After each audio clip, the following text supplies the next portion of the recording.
And here we have review session 8. We are on page 792 in your textbook, urea and uric acid excretion, and of course at the same point on your lecture outline. And you'll recall then that urea and uric acid are both waste products. Urea specifically formed by breaking down amino acids in the liver, and uric acid formed by breaking down some portions of nucleic acids, and specifically the base portions of a couple of different types of nucleic acids. From here, we talked briefly about this idea of renal clearance. And so again on page 792, and specifically you'll recall then I asked you to add to your notes these first two sentences under renal clearance. And so just to review, renal clearance, the rate at which a chemical is removed from the plasma, from the blood plasma, is the renal clearance for that particular substance, for that particular compound. And renal clearance tests then may detect damage of some type to the kidneys. And so essentially, if there's some compound that typically is going to be removed in large amounts from the plasma, and if that compound instead is showing up at high levels in blood tests, then again the implication is it's quite possible there's something going on in the kidneys, some kind of damage, some type of disease to the kidneys that's preventing this substance from being removed, from being filtered out of the bloodstream and gotten rid of basically in urine. And so again, there are certain tests that can be done that will determine renal clearance rates.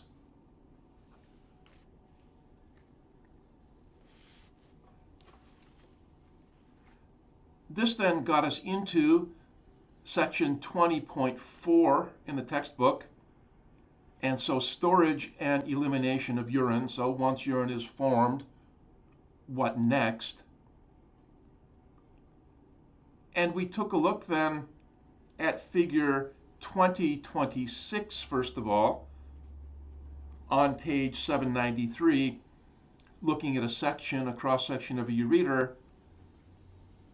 And you'll recall then, first of all, that in terms of the ureter itself, if you take a look again, if you review, it's mostly smooth muscle that we're seeing that's making up the ureter. And then also you recall that in terms of moving urine through the ureters and toward and to the urinary bladder, this movement of urine through the ureters involves peristalsis. So recall from chapter 17, peristalsis again, just waves of smooth muscle contractions that push something along. And of course here now, instead of pushing food along through the alimentary canal, we're pushing urine along through the ureters.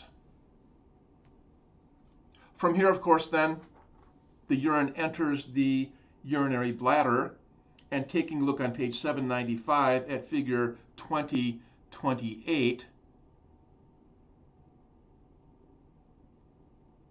and we mentioned a couple of specific things here. First of all, remember that the muscular wall of the urinary bladder is referred to as the detrusor muscle.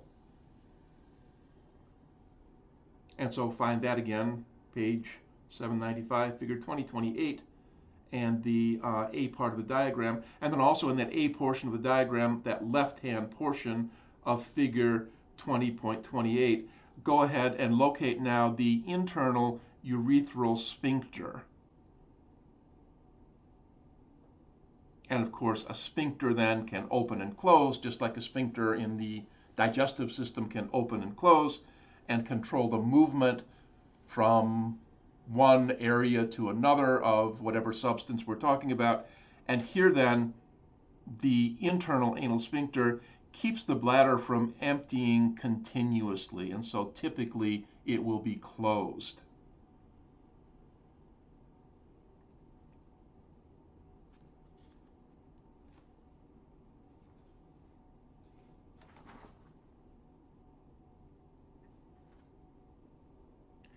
Figure 20.31 now on page 797, looking at the urethra.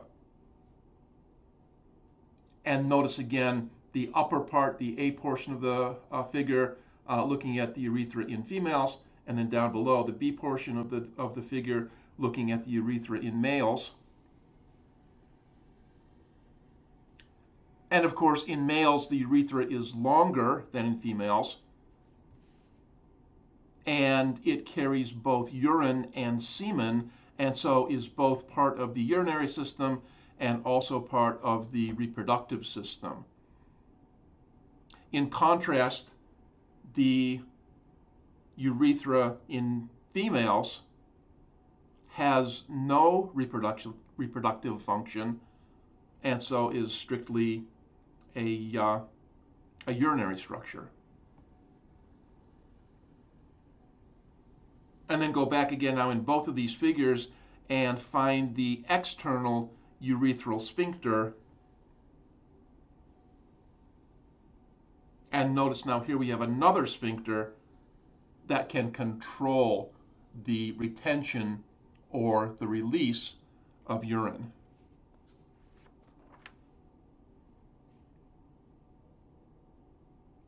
And then finally, we talked about this process of micturition. And remember, micturition is just another term for urination. And this micturition reflex then, this urination reflex, involves three major steps. So initially, when the bladder fills to a certain level, when a certain amount of urine empties or enters rather the bladder,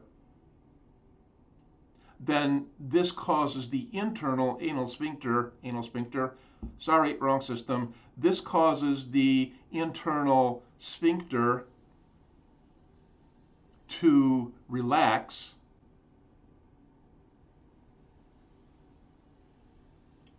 On the other hand, the external sphincter remains contracted, we said, until we decide to urinate.